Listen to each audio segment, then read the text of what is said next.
Students, इससे पहले आप क्यूबिक पोलिनोमियल के बारे में पढ़ चुके हैं, उसके डिफिनेशंस को जान चुके हैं, जीरोज और कोफिशिएंट के रिलेशन के बारे में जान चुके हैं and how to find a cubic polynomial if zeros are given, ये भी जानकारी आपको मिल चुकी है।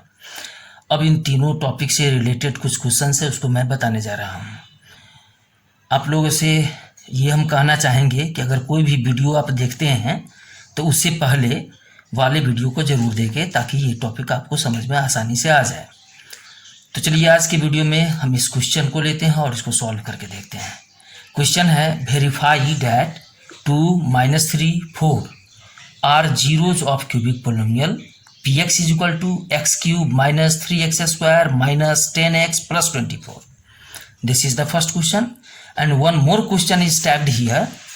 Verify the relation between zeros and coefficients of this cubic polynomial.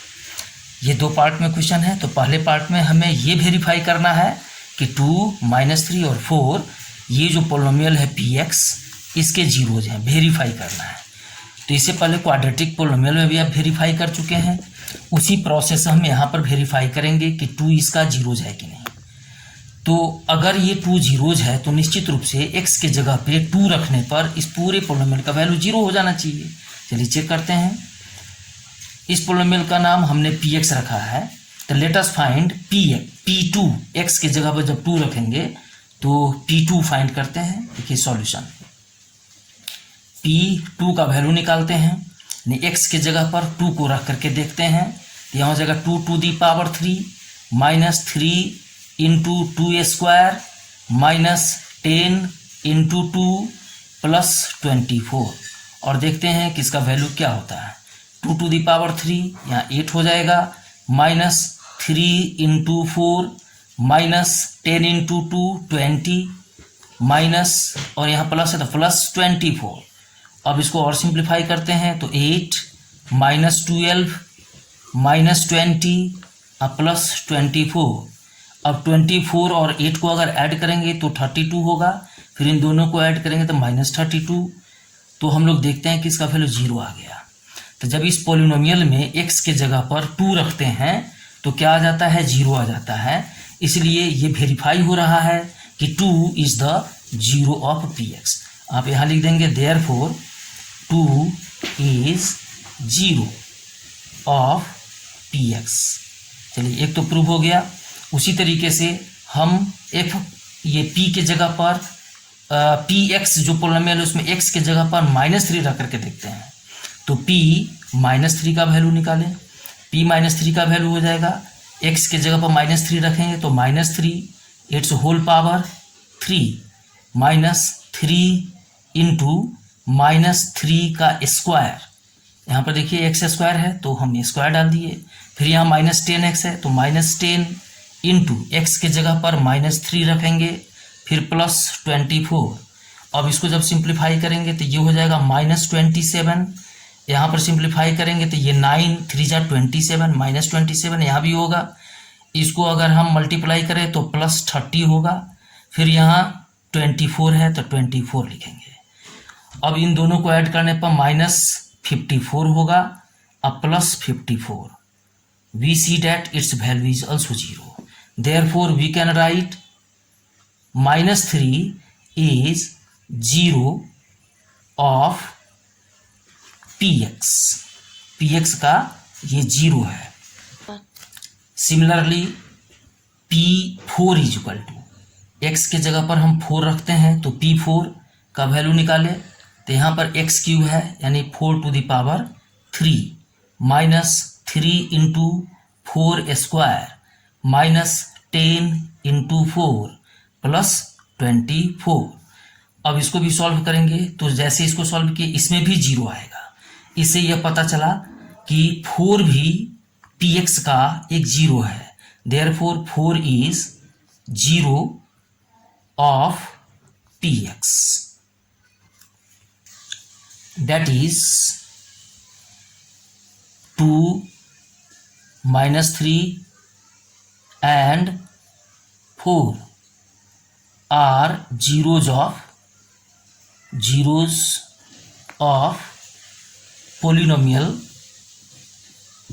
X cube minus 3x square minus 10x plus 24।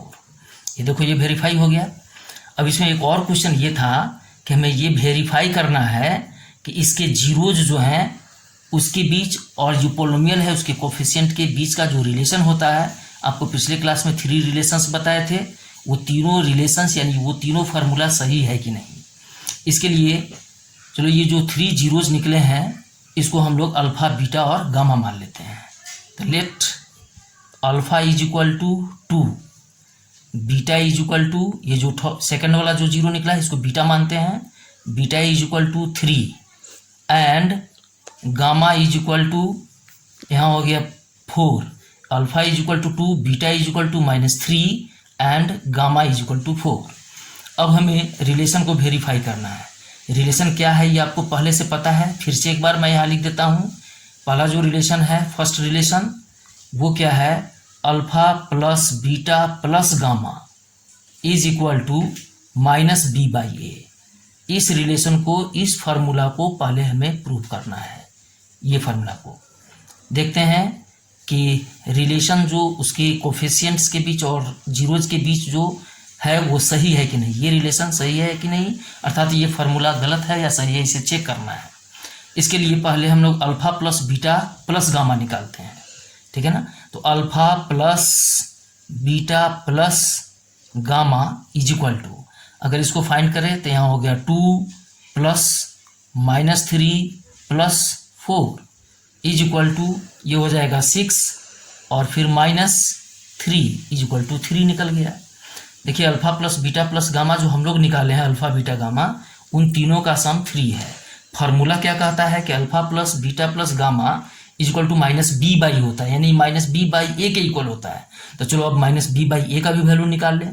Now -b/a is equal to, तो b क्या है आप यहाँ देख सकते हैं, ये पोलिनोमियल दिया हुआ है, इस पोलिनोमियल में a b c का सिलेक्शन करें और वहाँ -b/a का वैल्यू निकालें।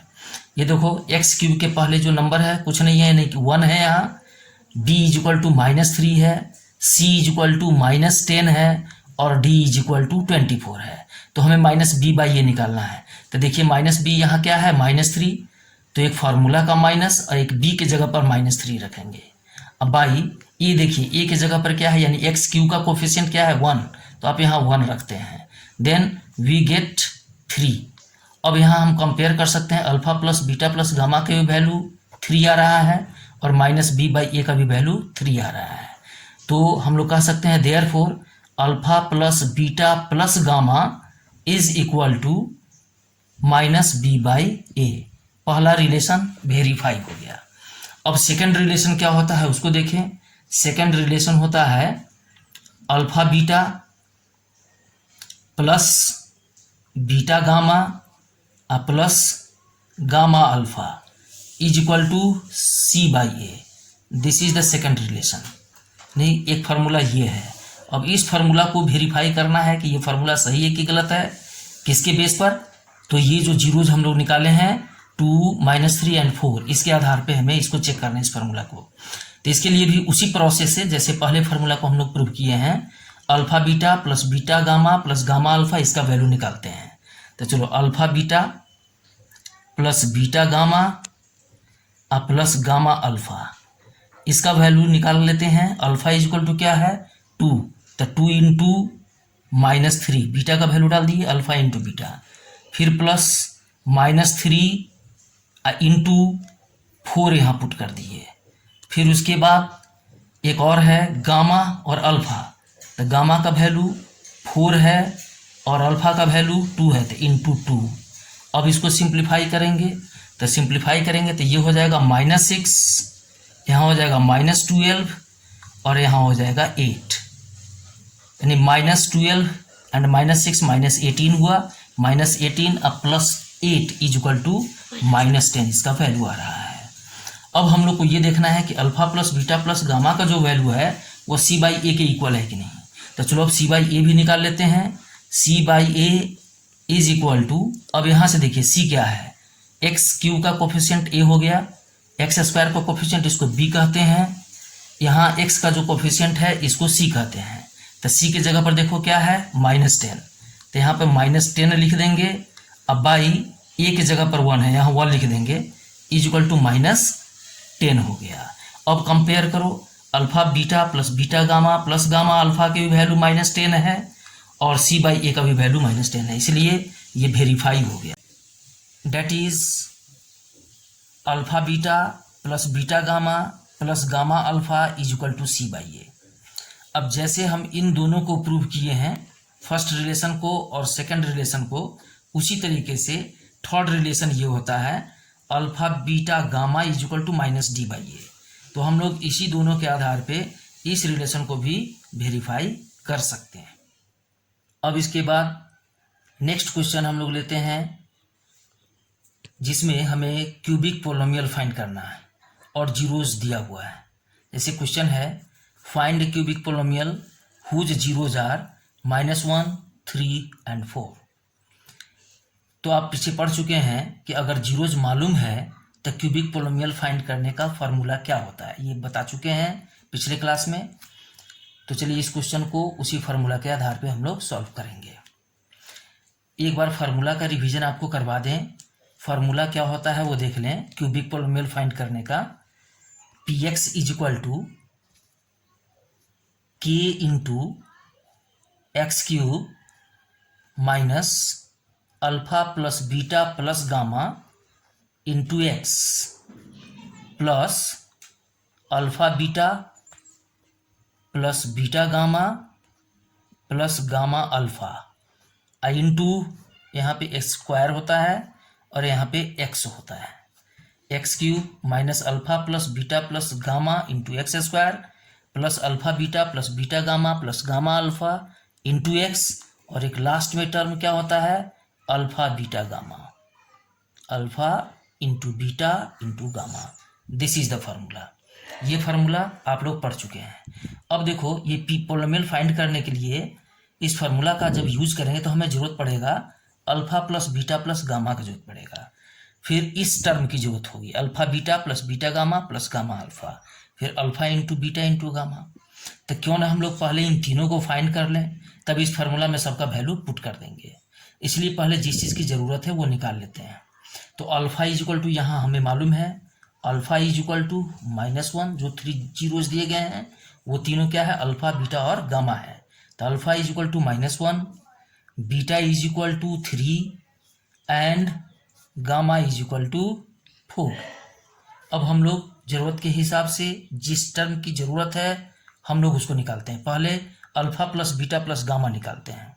तो therefore alpha plus beta plus gamma is equal to -1 plus 3 plus 4, ये हो जाएगा 4 एंड 3 7 -1 यानी 6। अब इसको निकाल लेते हैं। सेकेंड वाला जो टर्म है फार्मूला में उसकी ज़रूरत होगी, उसको फाइंड कर ले। नहीं alpha beta plus beta gamma plus gamma alpha is equal to alpha का वैल्यू पुट करेंगे -1 इंटू 3 प्लस 3 इंटू यहाँ देखिए बीटा के जगह पर 3 रख दिए, गामा इज इक्वल टू यहाँ 4 है तो यहाँ 4 रख दिए, फिर प्लस यहाँ है गामा अल्फा, तो गामा इज इक्वल टू 4, इसके जगह पे 4 रखेंगे और इंटू यहाँ पे -1 है अल्फा -1। अब इसको सिंप्लीफाई कर लेते हैं। तो -3 प्लस 12 और -4, यहाँ हो जाएगा -7 और प्लस 12 डेट इज 5। इसकी भी ज़रूरत थी, ये भी हम लोग निकाल लिए। अब तीसरा टर्म और बचा हुआ है अल्फा बीटा और गामा, इसको निकाल लेते हैं, इसको फाइंड करते हैं। Alpha beta gamma is equal to -1 into 3 into 4 is equal to -12। अब देखिए तीनों का वैल्यू हम लोग निकाल के रख लिए। अब इस फार्मूला पर इसको पुट कर देंगे। तो therefore required cubic polynomial px is equal to px अगर हम निकालना चाहते हैं तो ये फार्मूला के जगह पे, ये फार्मूला में जहाँ जहाँ ये सब वैल्यू निकाल चुके हैं उसको पुट कर देंगे। यहाँ हो जाएगा k into x cube minus यहाँ देखिए alpha plus beta plus gamma हम लोग निकाले हैं 6, ये 6 यहाँ पे पुट कर देंगे तो हो जाएगा 6x²। फिर प्लस अब यहाँ पे alpha beta plus beta gamma plus gamma alpha, इसका वैल्यू हम लोग निकाले हैं यहाँ 5, इस 5 को इसके जगह पर पुट कर देंगे तो हो जाएगा 5x। अब प्लस अल्फा बीटा गामा, इसका भी वैल्यू निकाले हैं, क्या है -12, इस -12 को यहाँ पुट कर देंगे -12। अब इसको सिंप्लीफाई करेंगे। अब एक बात और है कि यहाँ k के जगह पर क्या होगा, तो इससे पहले क्वाड्रेटिक में भी आप लोग इस क्वेश्चन को बना चुके हैं, इस तरीके के क्वेश्चन को क्वाड्रेटिक पोलिनोमियल फाइंड करने में। अब k क्या करते, k के जगह पर कौन सा वैल्यू रखते थे, तो नॉन जीरो नंबर, कोई भी नॉन जीरो रियल नंबर आप यहाँ रख दें जो आपको ईजी लगता हो। लेकिन हमें तो सबसे ईजी यहाँ 1 लग रहा है, 1 रख देते हैं। आप 2 भी रख सकते हैं, 3 भी रख सकते हैं। अब यहाँ पर जब हम k = अगर 1 करते हैं, 1 रखते हैं, यहाँ लिख भी देंगे पुटिंग k = 1, तो px का जो वैल्यू होगा, px जो पोलिनोमियल होगा वो क्या होगा, 1 × x³ - 6x² + 5x और यहाँ प्लस माइनस -12। अब यहाँ 1 से जब मल्टीप्लाई करेंगे तो सेम पोलिनोमियल होगा, कोई फर्क नहीं पड़ेगा। नहीं x³ - 6x² + 5x - 12।